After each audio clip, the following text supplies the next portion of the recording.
Ishemik insultning tromboembolik turida odatda ishemik insult bilan kechadigan bosh miya infarkti bu oq infarkt.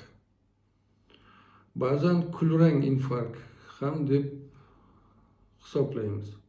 Dastlab infarkt shikastlanishi oqargan nekrotik bosh miya to'qima sohasi nekrotik holatda sifatida paydo bo'ladi. Bu bosh miyaning ushbu mintaqasining neyronal va glial tuzilmalarida jiddiy va doimiy metabolik buzilishlarning natijasidir hisoblanadi. Ishemik o'choq markazida yadro infarkt o'chog'ining markazi deb ataymiz. Bu qon oqimi infarkt chegarasidan past bo'ladi. Qon oqimi infarkti chegarasidan past bo'ladi. Uning periferiyasida, ya'ni chakka zonasida esa qon oqimi funksional yoki ishemik chegaraga yaqin bo'ladi. Ishemik insultning ko'plab